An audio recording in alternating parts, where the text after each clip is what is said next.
Hey, I'm Amanda from Trifecta Fitness. We're proud to be Clarksville's new Get Fit headquarters. Trifecta Fitness is a state-of-the-art spin and strength training studio. Our spin studio is truly one of a kind in this area, complete with 20 state-of-the-art live fitness bikes and an incredible sound system. Our strength training is done in small groups of 6 or fewer, and all of our strength and spin classes are scalable for every level of experience. Come see us in the heart of Clarksville, just behind MAPCO at the corner of Old Trenton Road and Wilma Rudolph Boulevard. Call us for more info at 931-542-6265 or download our Trifecta Fitness app for a full list of upcoming classes.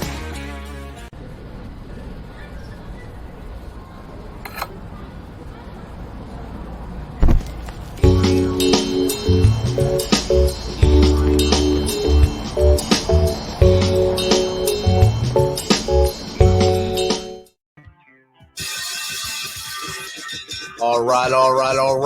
Welcome back.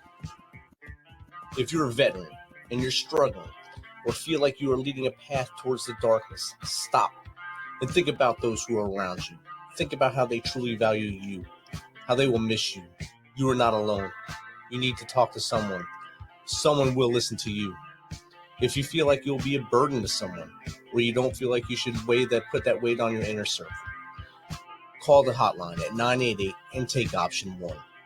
Don't make a permanent solution to a temporary problem.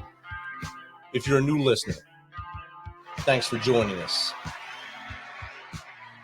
Please subscribe to our show on your favorite podcast apps. And don't forget to subscribe to our YouTube channel at _MisFitNation. It's _MisFitNation. This will keep you up to date with our latest news, episodes, and of course, our great guests. All right. Our next guest is an author, consultant, educator, psychotherapist for over 30 years in Palm Beach, Florida. As an author, she has written 3 books: Exit the Maze, One Addiction, One Cause, One Solution, which has won 25 book awards and was on the Amazon bestseller list in codependency, addiction, and physician and patient healing. Also, Learn, Grow, Forgive, A Path to Spiritual Success, along with The Healing Moment, 7 Keys to Turn Messes into Love. As a board member and a consultant, she has served to further mental health awareness as a consultant for several treatment centers and assisted with education and development at those facilities. As an educator, she served as an adjunct faculty member at Palm Beach Community College, teaching addiction and spirituality in the continuing education department, and co-owned an outpatient addiction treatment. She has developed a chemical dependency training program at PBCC that has grown into a 4-year degree. She was awarded an award of appreciation for contribution. She also received the Florida Governor's Award for service to the community. She is the co-owner of Addiction Training Center in Davie, Florida, which provides classes on addiction, intervention, and eating disorders. As a psychotherapist, she has a concierge psychotherapy practice in Palm Beach, Florida. She evolved out of her recognition that traditional treatment often fails due to inadequate models that fail to involve adequate support systems during and after treatment, disagreement among mental health professionals, and failure to teach alternate behaviors. So without further ado, let's welcome author, consultant, educator, and psychotherapist, Dr. Donna Marks, to MisFitNation. Welcome, Donna. Hi, thanks so much for having me on. I really appreciate it. Awesome. It's great to have you here, and I'm glad that we were able to get this thing going after a little hiccup, but things happen, and we both know that, and I'm glad that we're both here, little boxes across from each other. I'm sure it's a lot warmer where you are right now. Well, right now, right. It's supposed to get cold tonight, but cold for us is like hot for you. Yes. Well, it's 2 degrees here right now, so I'm sure it's geez. So, Donna, if you don't mind, I know I just gave a pretty good blurb there. If you want to give us a little more of your backstory from as far back as you want to go to how we got to what we're doing now. Well, first of all, I'd like to say I'm very honored to be on your show. Vets suffer PTSD, and I had a stepfather who served in the Korean War, and he had terrible PTSD. At the time, there was no therapy for it that he was aware of anyhow. And even if there had been, the methods that they use now are so much better. in terms of the intensive psychotherapy and other things like certain drugs that are helping. And I'm not a drug person by any stretch of the imagination, but sometimes it requires some type of medication to get through the process. But I grew up with it. I watched it. I heard him screaming in his sleep almost every night. And the way that he would tell me some of the war stories, and the way that he would cope with his PTSD was to drink. And he became very alcoholic by the time he was in his 40s. And he was medically discharged because he had a heart attack. And then he even drank more after that because there was no boundaries or controls. So this is something that affects not only the vet, it had a very profound effect on me. And it's interesting that, and I'm glad that you're talking about depression and suicide, because I was very depressed as a teenager because when my stepfather drank, he was out of his mind and did all kinds of insane things that had a very profound effect on me. And I became very depressed. And I also attempted suicide myself at age 15. So, sometimes people see me, they go, oh, you're in a Palm Beach therapist. I actually came up the hard way. I was, to get out of that house. And when my suicide didn't work, I got married when I was 16, had a child. I was divorced when I was 18, working as a waitress, had dropped out of high school. And fortunately, I, was able to move forward. There was a voice inside of me that I learned to listen to, and it said, you can do better than this. I always said, I'm never going to be an alcoholic. I'm never going to drink like that. Of course, we can't pick those things when they happen. I've learned so much about addiction in my journey. And I realize that I really feel that most of us are innocent victims of becoming addicted, but we're not innocent when it comes to staying addicted. Wow. That's a journey you were on. I'm glad you were able to push forward. As you know, many people would not keep moving forward. They might hit that wall once any hiccup hit, like married at 16, divorced at 18. That's with a child at 18 years old and being a single mom now and having to go to work and do all that at the same time while still growing up, really. But you were able to persevere and move forward. And I applaud you for that. I appreciate that. It was hard at the time. There weren't all these government handouts. I was not eligible for welfare because I had a job. And, the education, fortunately, my parents helped me with my schooling in terms of paying for it. But I was independent and lived alone and with my child, and work came up. But, there's value in that. I'm not complaining about it at all. There's great value in that. I really earned my way to where I am today. And my process is I'm very grateful for it, because I think you have to kind of go through pain to understand the severe pain that would drive someone to want to end their life. And I do understand that feeling, and I do understand how to get on the other side of it as well. And that's great. It's great that you learned those lessons. And you brought up a great point with your stepfather being a Korean War vet, and even Vietnam War veterans. When they came back, they were a different breed of men at that time too. There wasn't the right help for them when they came back, and two, many of them wouldn't go get help because they thought that would make them look like a weaker person.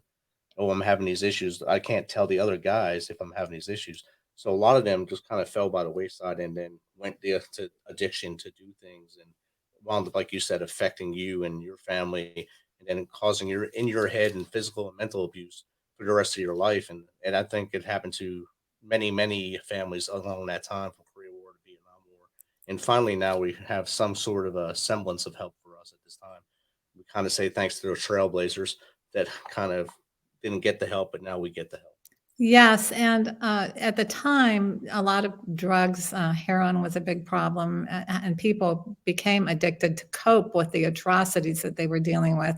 But the biggest atrocity, as you know, was when they came back and the way that they were treated and perceived after giving service.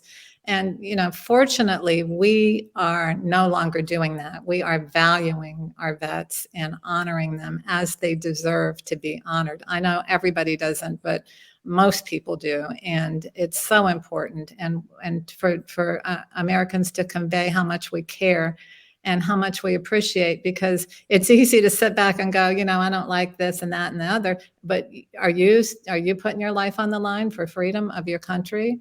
Try that maybe just for a day and see what it's like on the field.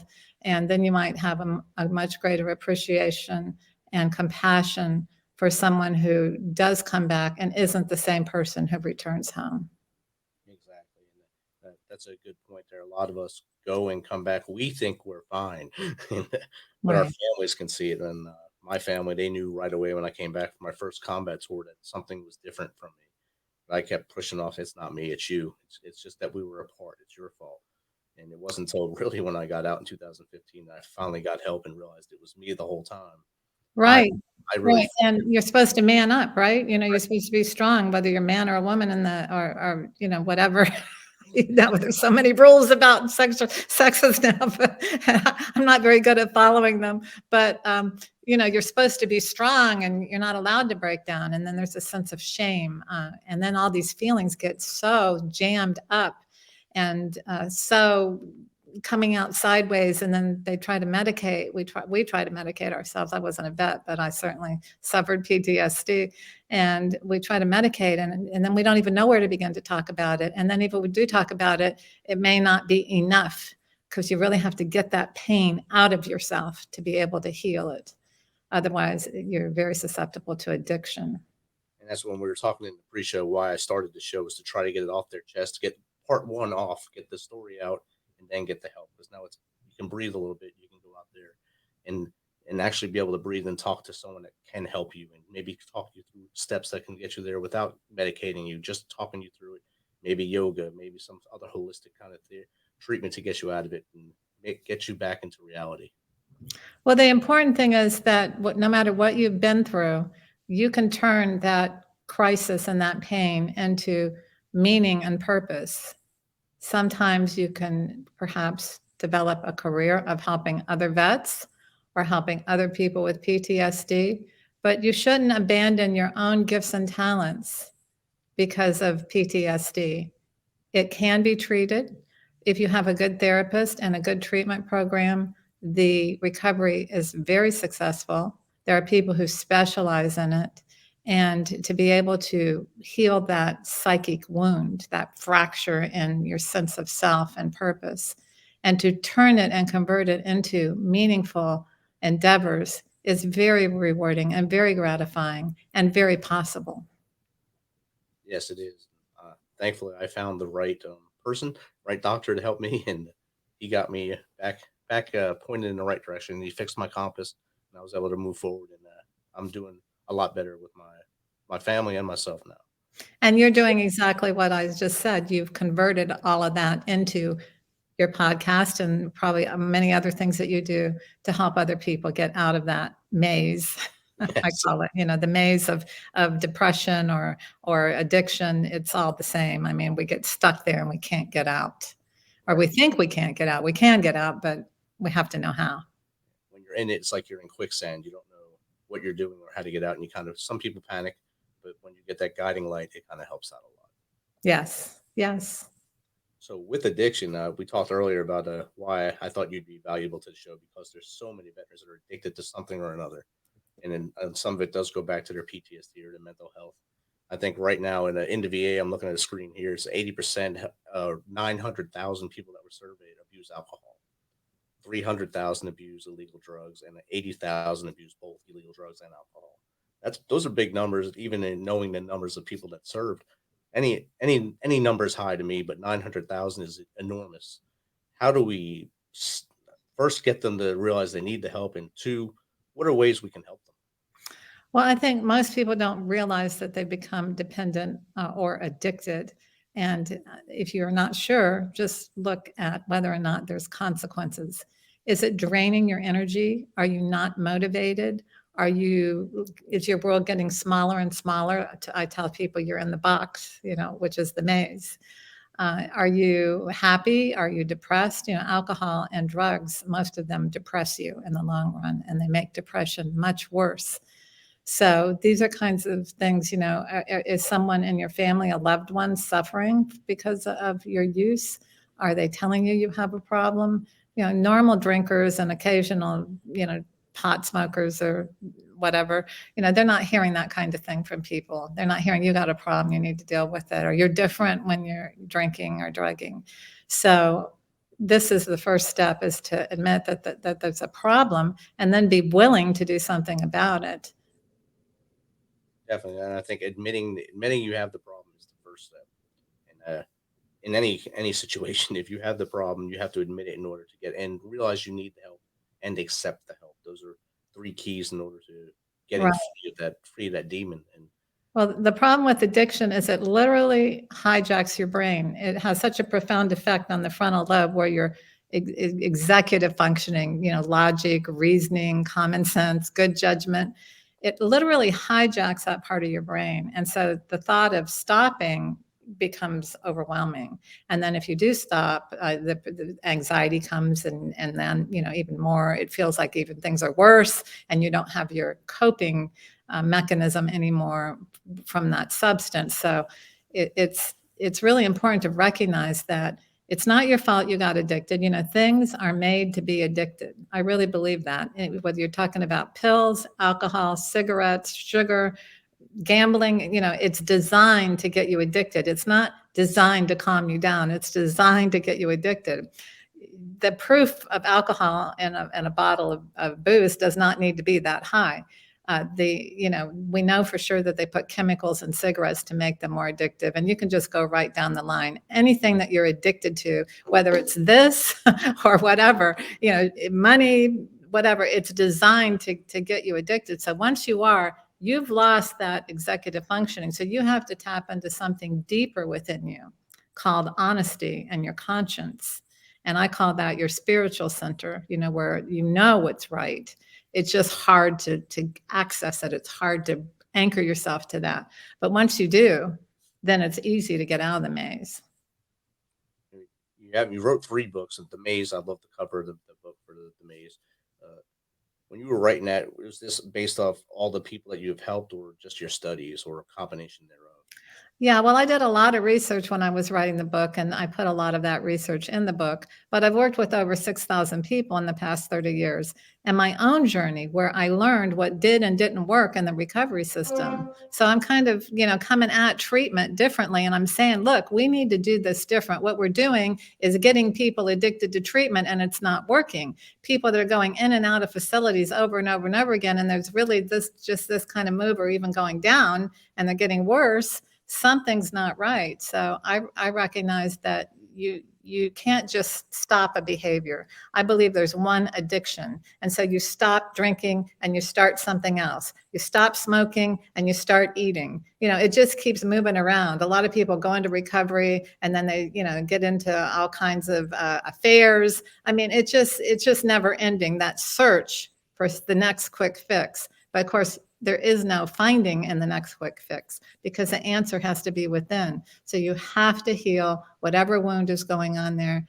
For vets, it's that PTSD. It could be much deeper than that. Many people I've worked with, and you have to go way back to childhood, like with me, to really get to that taproot of, when did I first start feeling unworthy? When did I first ask the question, what's wrong with me? Why is this happening to me? And when did I first get that powerful same effect myself of getting out of that state through drugs and alcohol? So once we can do that deal with that cause, that's part of it, but it's not enough. Treatment places are saying you got to stop and you have to get trauma therapy, but it's not enough, because if you have a wound there, what are you going to do with that big empty space when the wound is gone? You feel empty. You feel like you're floating in the abyss. So what I do, which is beyond the protocol of normal treatment, is I actually teach people how to love themselves. I actually read something today. You can't have joy unless you enjoy yourself.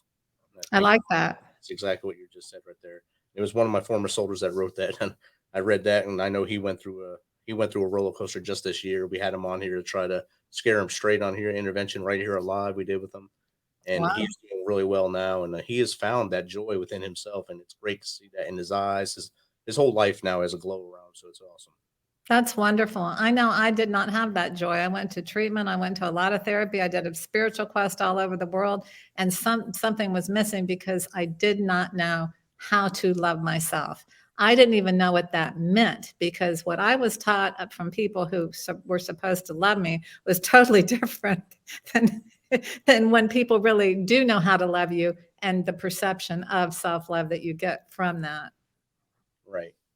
And that's something that until you can, like he said, until you can enjoy yourself, you can't find joy. And that's a whole, like you said earlier, once you heal one wound, you fill it with something else and it'll never fill up. And that high is never there. That adrenaline rush or whatever you're seeking is not there. And you have to keep fighting and fighting until you can realize that you can have enjoyment without any kind of physical attractions or attachment to something. Right. Love isn't something that we go out and get.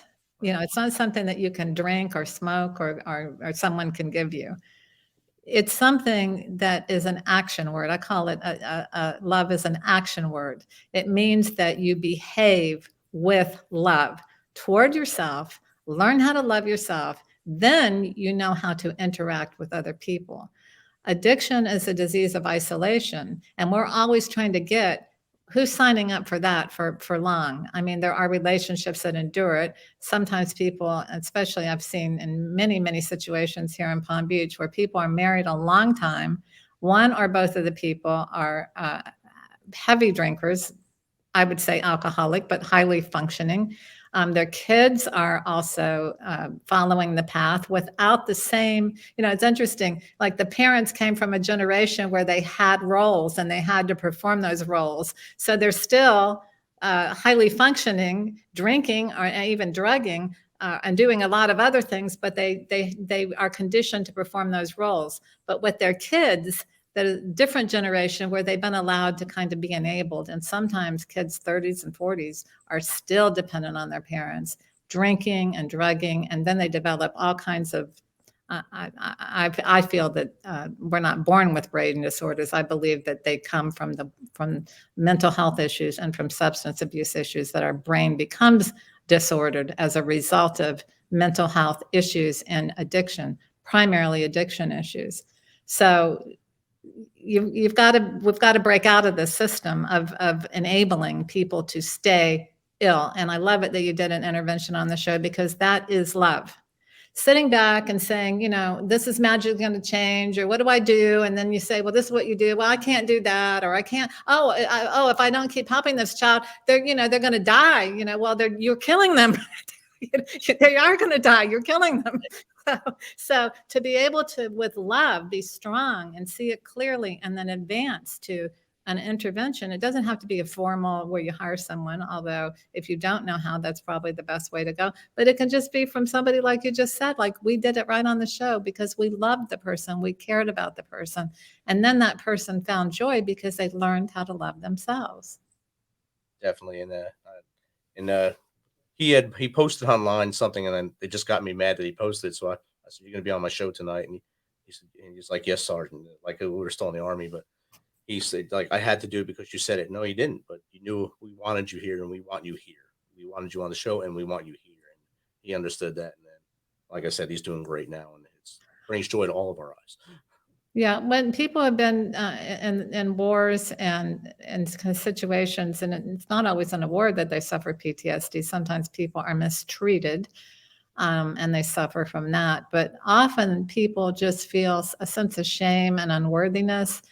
I know I did, and I know that most of the people that I've worked with PTSD really feel very unworthy, like they're deficient or they're defective, or they feel so guilty about their mistakes that they have made. Sometimes big mistakes. I made some really big mistakes myself, and it's hard to get past that, of like even using those mistakes to help other people, because there's a one thing to feel bad about something. It's another thing to feel a deep sense of shame.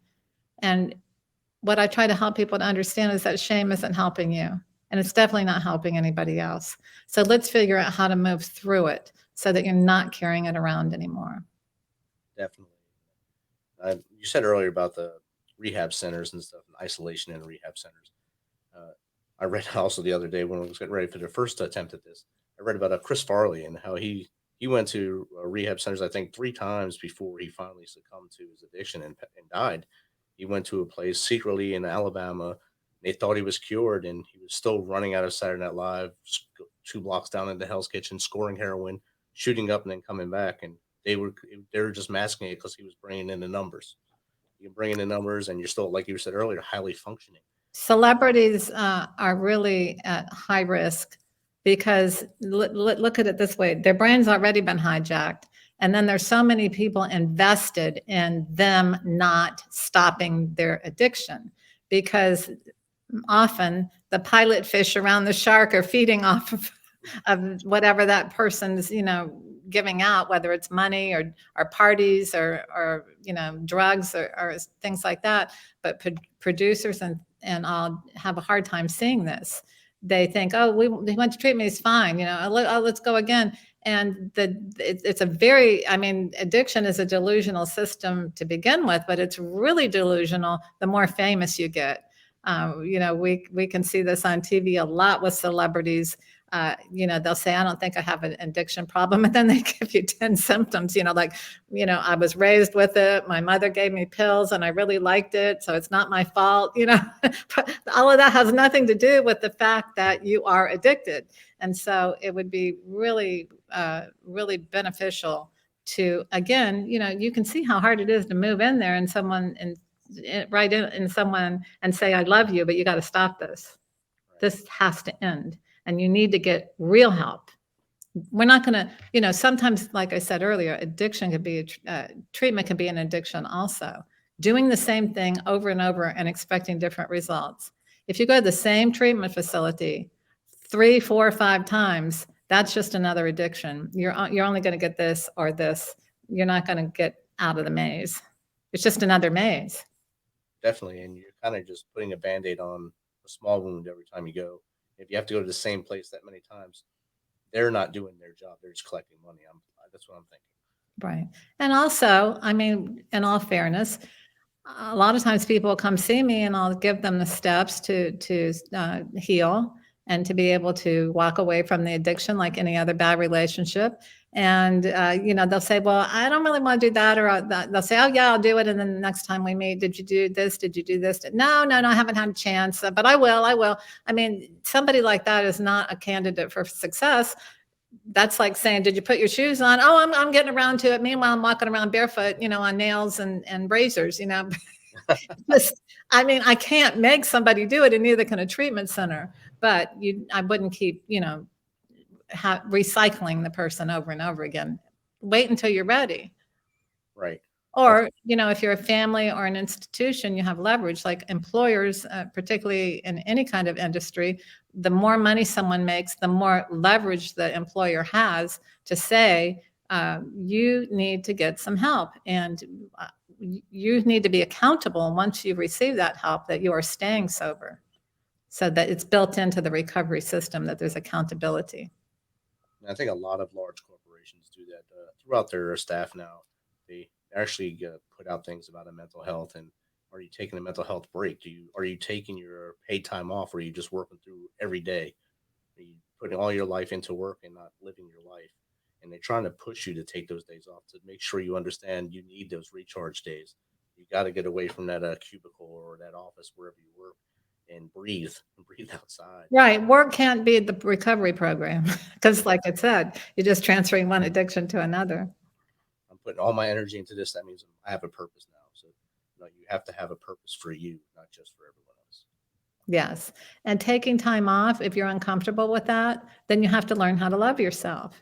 How do you learn how to enjoy quiet, peaceful time? And sometimes that racket going on in the, I call it that addictive monkey mind, that racket going on, it needs to be heard. So you can journal that. You can learn how to just sit with it. You can learn how to get in support groups. It's so important to be with other people who have gone through it and get that support. And then again, moving out of the box, you learn how to eat healthy. Diet has a profound effect on mood. People who get depressed, either they're eating sugar and trans fats, and those things are making them physically and emotionally sick, or they're drinking or drugging, or they're isolating, and are they not eating at all? And these things make someone feel much, much worse instead of better. So again, you're like digging that hole deeper and deeper, when it would be so easy to just get out of the hole and stay out. Exactly. Donna, we had a half hour tonight, and I think we can do this in like 3 hours, keep going on about this.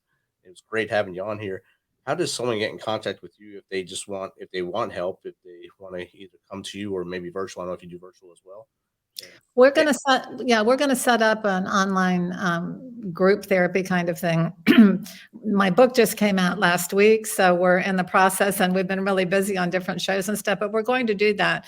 The people I see in my office in the concierge practice I only see a few people at a time because I'm available 24/7, and it's very intensive. Sometimes we do like 1 or 2 full days just to get all that pain out and then to get recentered.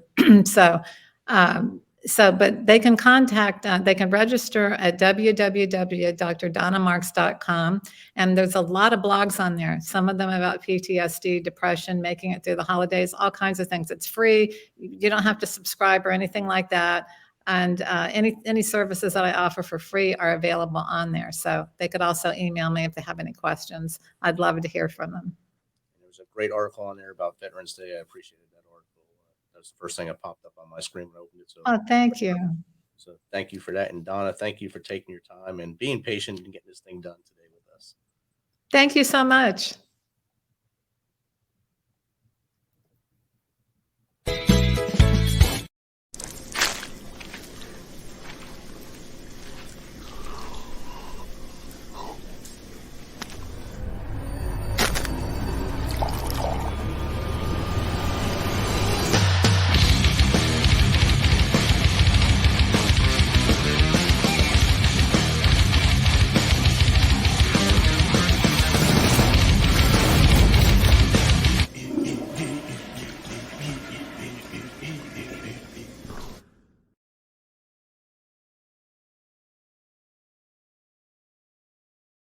Thanks for checking us out and being a part of the Misfit Nation.